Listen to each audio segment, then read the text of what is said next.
Hey guys, it's Melanie. This is just a quick video on our contracts and how to get to them.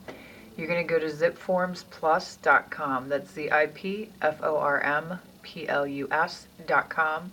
You're going to enter your username,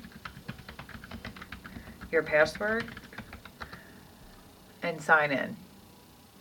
So once you're in here, if you're doing a new transaction, you should be on the new transaction link right here.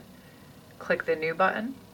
You want to give it a name. Always give it the title of the property and their last name, underscore last name. If this is a listing, you can choose a template. So let's choose the office's listing template. This has all the forms that you need in order to list a property, and then click the save feature in the bottom right corner. It'll take a few minutes depending on your internet connection. All the forms that are in there are going to be listed on here. It'll show you that it's saved, and then you'll see your property right here.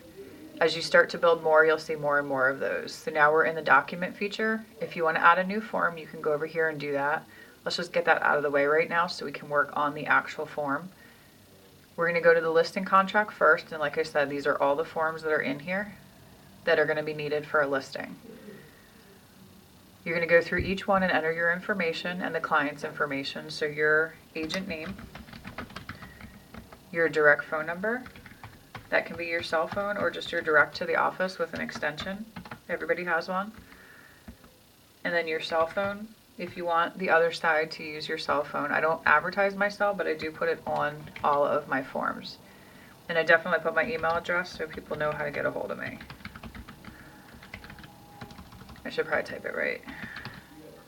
Okay, this is the seller's name. You're going to get this off of public records, and you've obviously talked to them. So we're going to put Jane Doe. If you had a second seller or third seller, you could enter them here as well. Seller's mailing address, phone number, email. They don't have to be on the forms, but they can. You're going to answer all the questions. I'm not going to go through this stuff because this is stuff that you'll talk about with Ken during a actual listing contract class. So once you're done with this one, you're going to go up here to the save feature. That's going to save this form with everything that you just typed into. Now some of the stuff like your name and your phone number will come across a lot of the documents. Sometimes it won't. So you do need to go through each and every one of these documents and just make sure that your information is correct. When you want to save this to your computer or to your Dropbox, you're going to click the Save as PDF button. You're going to select all of the ones that you want. So if you just want to click one or two, you can do that, or you can select all. On the side here is your Save As, save to the computer. You can save them all as one document. If you're going to take these to your iPad, you probably want to do just one document rather than single PDFs. The single PDF is more for an agreement of sale. So let's save it as, I'm sorry, I just did that backwards. The single PDF is what you want if you're going to do iAnnotate.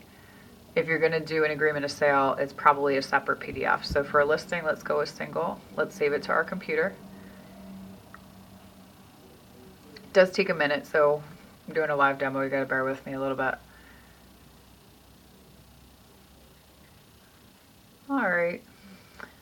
It's going to tell me that I have to keep the file. It's down here in the corner, depending on what kind of computer. Right down here, depending on what kind of computer you have, it may just save it right to a folder. Mine asked me to keep the file.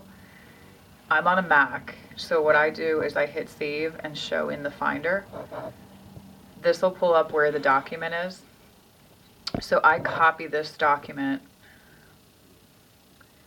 and I go into my Dropbox account, which unfortunately for you guys is on a completely different computer.